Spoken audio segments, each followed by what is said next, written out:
Assalamualaikum warahmatullahi wabarakatuh. Halo teman-teman, kembali lagi dengan channel Hasan Bisri Al-Bu'um. Kali ini kita akan melanjutkan cerita pendaki yang hilang 12 tahun yang lalu. Dan di sini part yang ke-8 menceritakan hari ketiga di kampung misterius yang dipendaki itu. Oke, kita selanjutnya kita langsung mulai, tapi sebelum kita mulai ceritanya jangan lupa untuk subscribe dulu ya guys ya. Oke, kita mulai saja. Hari ketiga di kampung misterius. Pagi hari aku terbangun karena perut terasa lapar banget.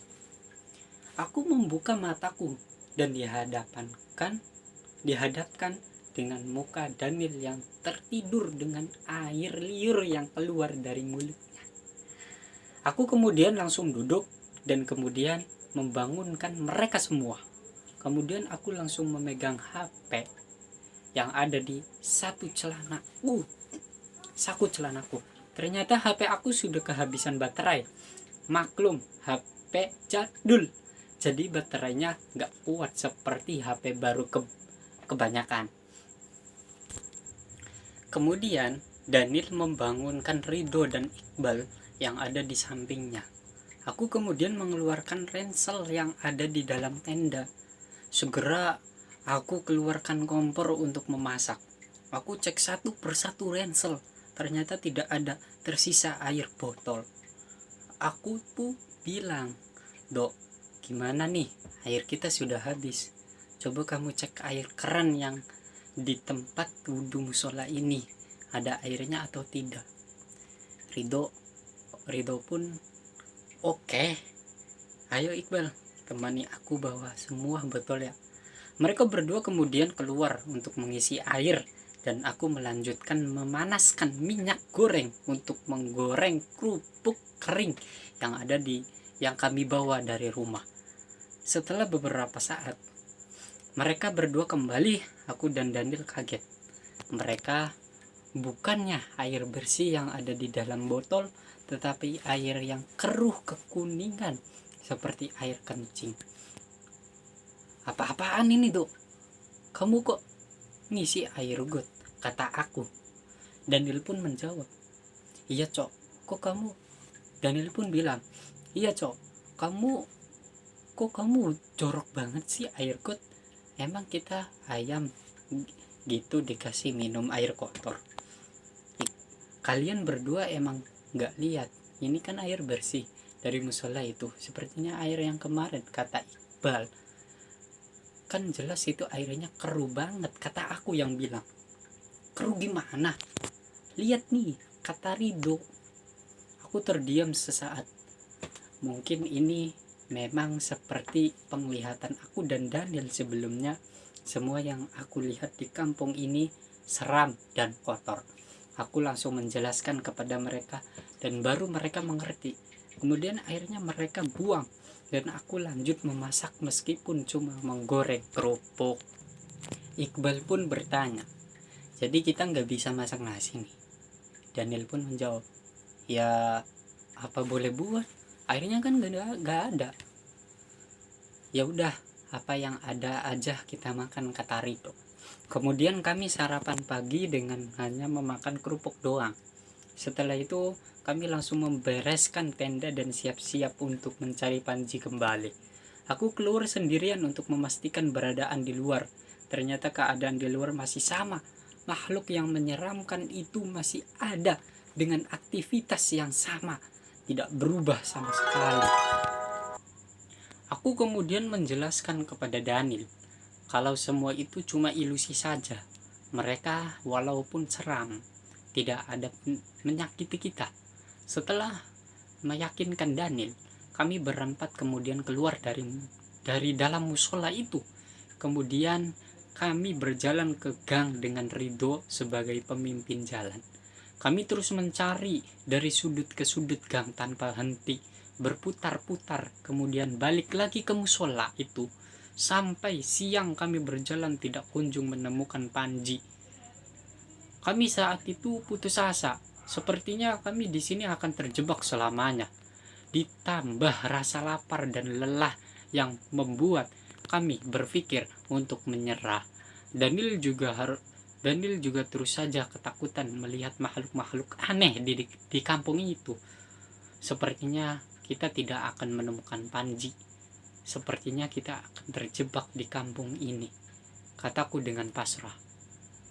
Iya, sepertinya begitu. Aku rindu rumah. Aku pengen pulang. Aku bersumpah kalau aku bisa keluar dari sini, aku gak akan lagi mendaki gunung. Dengan nada sedih yang kata Daniel, jangan berpikir begitu dulu. Kita pasti menemukan Panji, kata Rido. Tapi ini sudah setengah hari kita mencarinya. Dan kita sudah hari ketiga kita berada di kampung ini. Jika kita tidak keluar hari ini, kita akan terjebak selamanya di sini, kata aku pun. Jadi bagaimana ini? Apa kita akan tetap mencari Panji dengan memutar-mutar seperti ini? Iqbal bertanya itu pun. Begini saja, kita mencari ke hutan itu, kita cari batu itu, kita coba keluar seperti apa yang kata Bapak Marbot itu bilang kemarin, kata Daniel.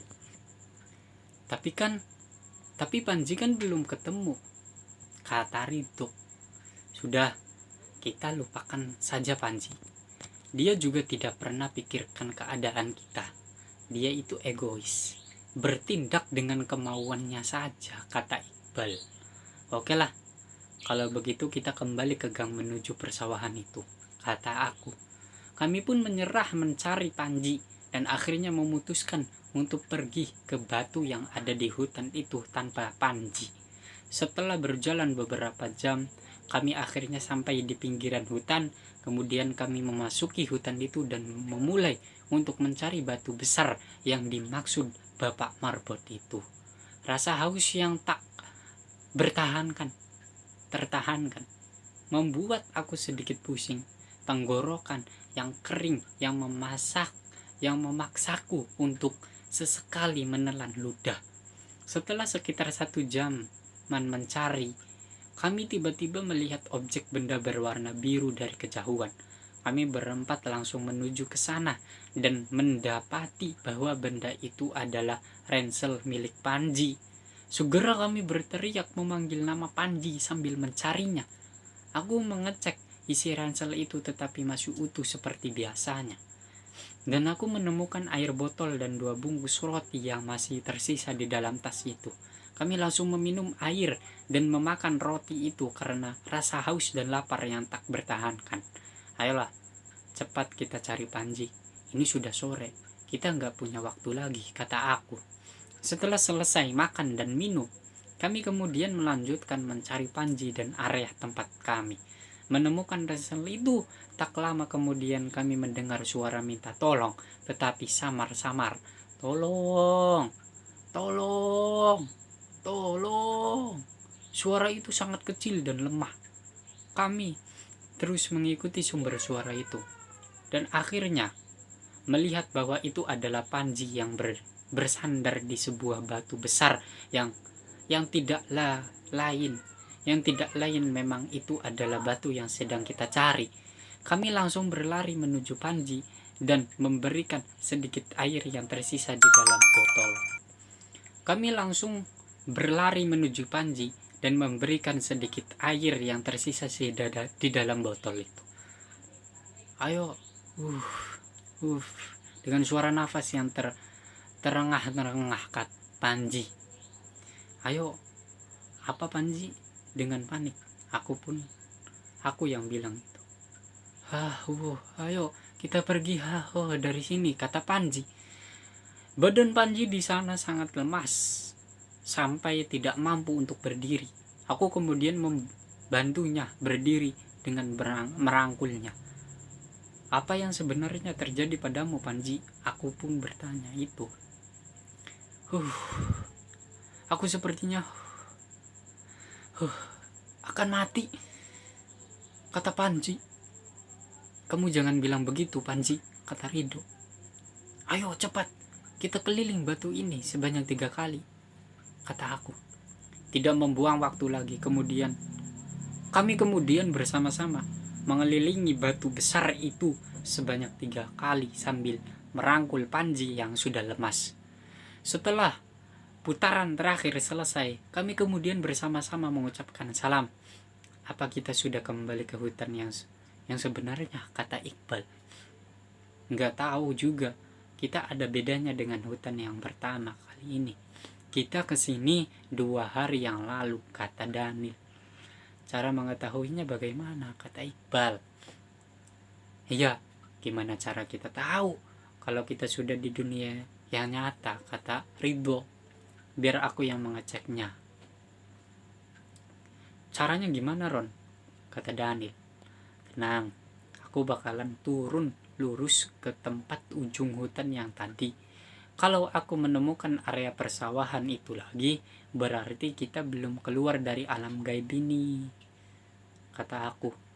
Baiklah Ron, hati-hati ya. Kamu perlu ditemani. Enggak, kata Ridho. Tidak usah, kalian tunggu saja di sini. Kemudian aku menyenderkan Panji di batu itu. Kemudian berlari ke bawah menurun hutan itu. Dari kejauhan ternyata masih terlihat area persawahan itu. Sepertinya kita memang masih berada di dalam alam gaib itu. Kemudian aku kembali berlari lurus ke hutan menuju mereka. Kita belum keluar dari alam gaib ini, teman-teman. Sepertinya yang kita lakukan itu tidak membuat kita keluar dari sini, kataku dengan pasrah. Kami seketika langsung duduk terdiam tanpa berkata-kata. Cahaya di hutan juga sudah memulai redup karena matahari sudah akan tenggelam. Dan kami akan terlambat untuk keluar dari alam ini. Dan itu adalah part yang ke-8, hari ketiga di kampung misterius itu. Cerita selanjutnya kalian itu menunggu heran atau gimana akan selanjut di part ke-9. Ke-9 apa ya ini? Yang hari ketiga di kampung ini adalah part yang ke-9 misalnya sih. Gak tahu, lupa. Yang selanjutnya di part ke-10 ya. Oke, kita pamit. Assalamualaikum warahmatullahi wabarakatuh.